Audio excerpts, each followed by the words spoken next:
Chers amis, l'Évangile, dans une de ses pages les plus émouvantes, nous met en présence d'une mort prématurée, celle d'un jeune homme ravi à l'affection de sa famille et comporté à sa dernière demeure. Jésus, traversant la ville de Naïm, rencontra le funèbre cortège. Ému de compassion, il le fit aussitôt arrêter et après avoir commandé aux défunts de se lever, il le rendit à sa mère. De cette scène de douleur dont le spectacle réapparaît si fréquemment sous nos regards, se dégage une leçon. C'est que la mort frappe à tous les âges et qu'elle a des surprises inattendues. Puissions-nous être prêts à recevoir sa visite s'il est une pensée capable à éveiller notre vigilance.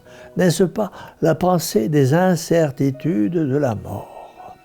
La mort, redoutable messagère des volontés du ciel, nous menace sans cesse. Marchez, dit notre Seigneur, tandis que la lumière vous éclaire. Pourquoi, mes chers amis? Parce que la nuit va bientôt venir. Veillez, nous dit-il encore. Pourquoi? Parce que le juge frappe déjà à la porte. Faites fructifier les talents que le Maître vous a donnés. Pourquoi? Parce que le Maître est sur le point de vous en demander compte. Toutes ces mystérieuses paroles sont un avertissement.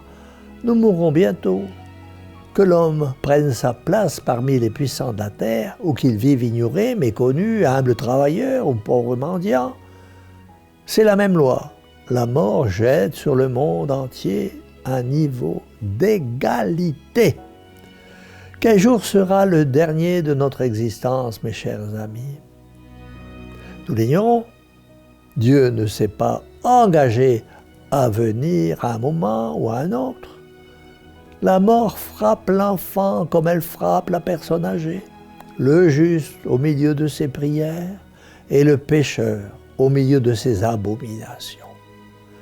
Je commence un travail, peut-être ne le finirai-je pas. Nous avons vu le soleil se lever le matin et le soir nous ne serons plus là, peut-être, quand il disparaîtra à l'horizon. Quelle sera la forme de notre mort, mes amis? Personne pour nous répondre. Naturelle ou violente, tranquille ou douloureuse. Une mort qui laisse à notre esprit toute sa clarté ou une mort qui le trouble. En quel lieu mourrons-nous? Nous n'en savons pas davantage. Dans notre pauvre demeure et à côté de nos parents ou sur un sol étranger et parmi des gens inconnus. La dernière borne qui doit nous arrêter, où est-elle? Ce sont là les mystères profonds de Dieu. La mort est incertaine dans ses coups et plus incertaine encore en son œuvre. Obéissant toujours à la volonté très sainte de son Maître, elle viendra au moment où nous n'y pensons le moins. Mais si Dieu nous a caché l'heure de notre mort, c'est pour nous faire employer utilement et saintement celle de notre vie. Car enfin, si Dieu prenait soin de nous donner quelques signes avant-coureurs, s'il nous faisait dire par un ange « ce sera pour demain », alors quel ne serait pas notre empressement à nous préparer? Mes chers amis, raisonnez, calculez, murmurez. À quoi bon? Nous ne pouvons pas changer le caractère de la mort et lui ôter les moyens de nous trahir, car la mort viendra, comme une trompeuse. Il y a donc dans les incertitudes de la mort un motif puissant de nous tenir en garde. Si nous connaissions l'heure à laquelle Dieu nous appellera, nous aurions le loisir de tout remettre à la dernière année, et dans la dernière année, au dernier jour. Mais étant donné notre ignorance à cet égard, nous devons être toujours prêts.